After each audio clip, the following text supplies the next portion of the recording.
자, 이제 사안을 한번 정리해보는 겸해서 한번 보시겠는데요. 사안에서 쟁점이 뭐냐? 승강기 사용을 제한하는 조치. 원래 3대를 다 사용하다가 오피스텔은 2대만, 상가는 1대만 전용으로 사용하도록 이렇게 제한하는 조치가 고용부문의 변경인지, 고용부문의 관리인지, 또는 보존행위인지 여부가 문제인 것입니다. 이게 쟁점화 됐던 것이에요. 자, 그리고 한편 고용부문 관리 또는 변경행위 어느 것일지라도 이러한 조치가 상가 소유자 또는 입주자의 권리에 특별한 영향을 미치는 것이라면, 여기 보시는 것처럼 아까 나왔죠? 고용부문 변경, 이렇게 고용부문 변경이 이렇게 특별한 영향을 미칠 경우에는 그 구분 소유자 승낙을 받아야 된다라고 되어 있고요. 관리행위도 마찬가지예요. 관리행위 할 때에도요.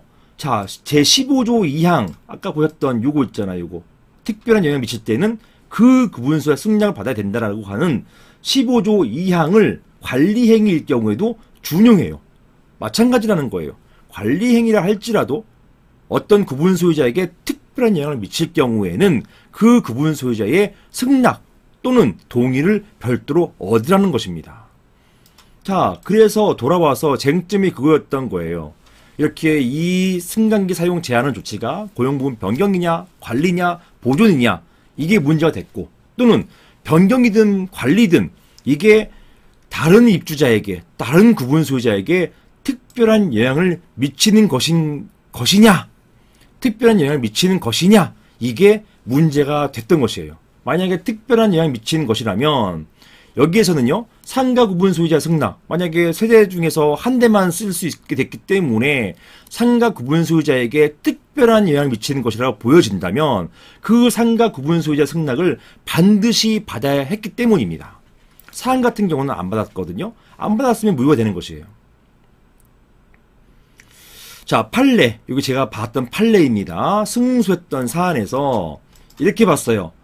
자, 이 사건 조치로 승강기 사용 제한 조치로 상가 구분 소유자들이 승강기 2대를 사용할 수 없게 되었고, 종전에 다 사용하다가 2대를 사용할 수 없게 되었고, 그럼으로써 승강기의 기능과 효용이 실질적으로 변경되었다라고 하면서도 이것을 고용부문 변경으로 보진 않았어요. 변경이 아닌 관리로 보았습니다. 그 이유가 뭐냐?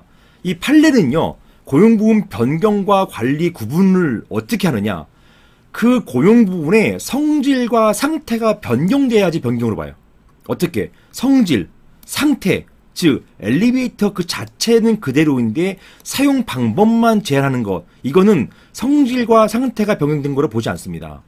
뭐 외벽을 철거한다든가, 어디다가 뭘 설치한다든가, 뭘 깬다든가, 벽을 깨거나 뭐 어떻게 조치를 취해가지고 성질이나 상태가 바뀌면 그거는 변경으로 보는데요.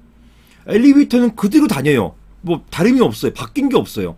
그대로인데 단지 사용만 제한하는 것, 이런 용법만 제한하는 것, 이거는 변경으로 안 봅니다. 그래서 관리가 되는 거예요. 성질과 상태가 바뀌지 않았기 때문에 관리가 되어버린 거예요. 그래서 관리로 받습니다.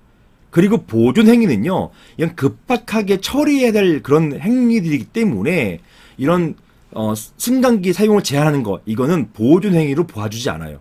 누구나 할 수 있는 행위가 아닙니다. 이건 관리단이 집회 동의를 얻어서만 할 수 있는 것이지, 승강기 사용을 거기 있는 입주자 200~300명이 다 자기 마음대로 할 수가 없는 거지 않습니까?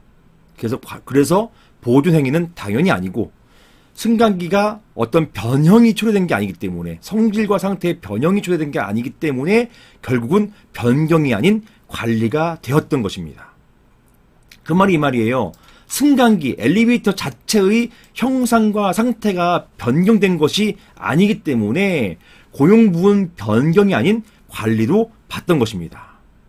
자, 그래서 관리가 되기 때문에 과연 집회에서 통상결의가 필요하다고 봤어요.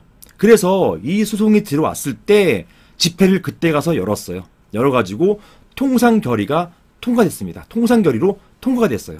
이게 3분의 2 동의는 어려웠는데 과반수는 얻을 수 있었기 때문에 통상결의로 통과가 됐습니다.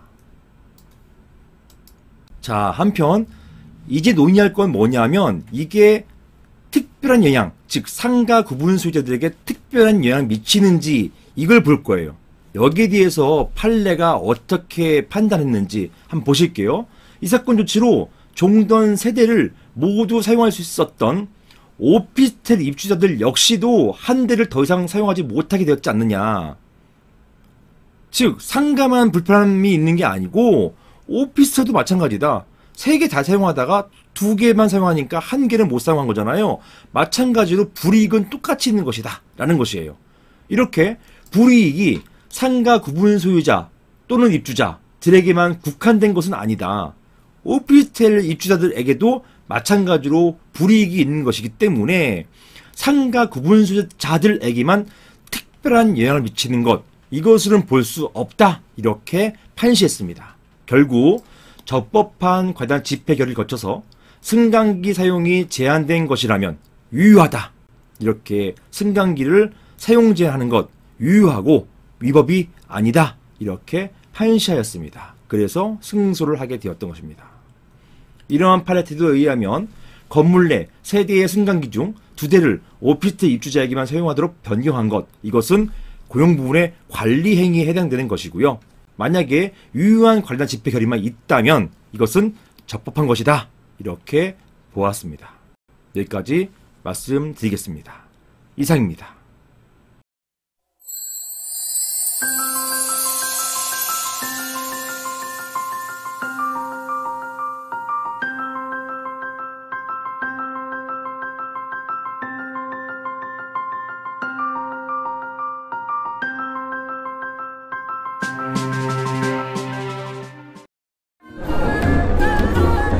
이번 역은 교대역 법무법인 라움입니다.